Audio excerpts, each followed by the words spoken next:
Now, if you're planning to make a fortune in your lifetime, you could do worse than come up with a hit in children's literature and make sure there's enough mileage in that story for several follow-ups. Our guest this morning seems to have struck gold. Her publishers offered £3 million, their biggest ever advance for a children's book. For her book, Wolf Brother, and the TV and movie rights are already under offer.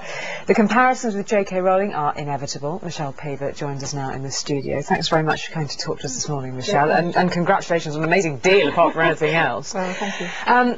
Tell us a bit about the story. Obviously, you know, we don't want to give too many lines away, but just, I mean, I had a snapshot looking at it last night. Give us your thumbnail sketch. Well, it's set 6,000 years ago, at a time when Northern Europe was one vast forest, and peopled by little clans of hunter-gatherers. And the hero is Torak, who's 12.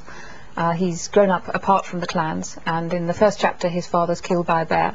So Torak's got to survive on his own in the forest and build his shelters and kill his own deer, and he teams up with a wolf cub.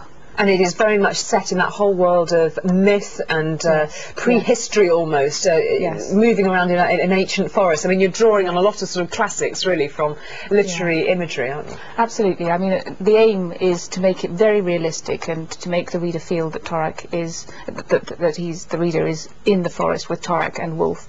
But because it's 6,000 years ago, as you say, we're seeing the forest through the eyes of people who lived at that time, so that they share the forest with wolves and bears, but also with demons and ghosts. This is a story which you wrote, the basis of which you wrote many years ago, sat in the bottom drawer whilst you pursued your hotshot city career as a lawyer. Just give us a feel as to how it reinvigorated itself, because you've written other books. Sure. Yes, I mean, I wrote a story about a boy and a wolf 20 years ago when I was at university. It didn't go anywhere because I didn't know how to write, really. And then 20 years ago, last year, I was just between finishing one adult historical novel and going on to the next one, and I had a look at this box file. And although there were problems with the plot and the setting, which was historical, I just thought this central relationship of the boy and the wolf, and part of the story even then was told from the point of view of the wolf, so you saw the story through his eyes and nose and ears, sort of thing. That really appealed to me tremendously, and I desperately wanted to write it. And you embarked on an extraordinary journey, sort of mentally and physically, to make sure that your research is in place. I mean, in terms of completely immersing yourself in the culture of the wilderness, really. Yes, that's right. Because I wanted the reader to feel that they're really in the forest with Torak, I thought I'd better go there too. And obviously I'd done quite a lot of field research before, just over the years, because I like forests. But I did go to northern Finland and northern Lapland last year in September, because that's the time when Wolf Brother is set. And I teamed up with a huntsman who had some horses, and so we did the trip on horseback. And that was kind of sleeping on reindeer hides in the open, and or in the sort of traditional open-fronted shelters, which I've used in Wolf Brother. I've sort of adapted. Eating lots of strange things. Yes, I was reading elk hoof soup and... Well, yes, and elk heart, which actually is rather nice, elk heart. One of the better things I ate. Various parts of the reindeer. Reindeer sausage, smoked reindeer tongue, something I didn't enjoy that much, and spruce resin, which of course was the sort of Stone Age kind of chewing gum. I mean, they chewed it partly to clean their mouths and as an antiseptic.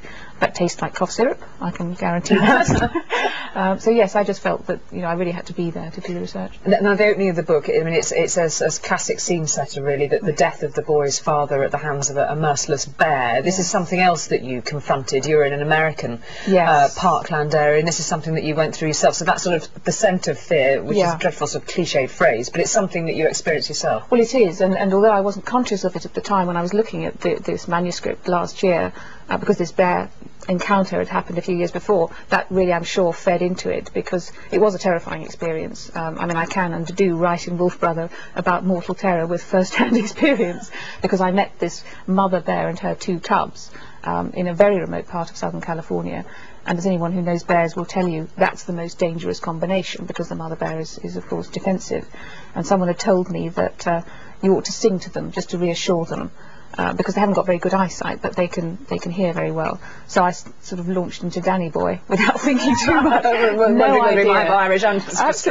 idea why that came to me. Couldn't think of the words, and it didn't go according to plan, because I thought the bear would turn around and wander off, but instead she sort of told the kids to stay where they were and came over to check me out, which was when the mortal terror kicked in, because I was completely terrified.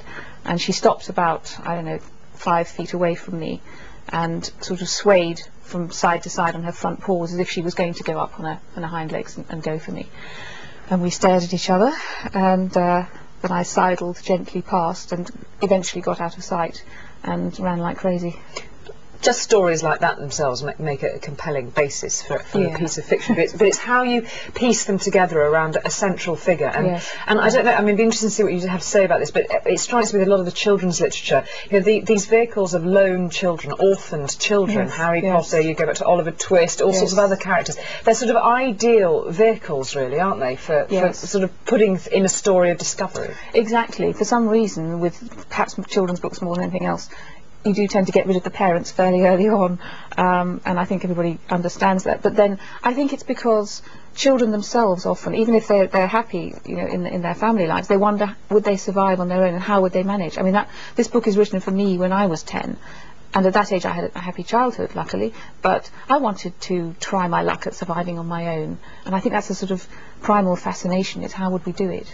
And it also strikes immediate sort of sympathy with the character, doesn't it? I mean, is it perhaps...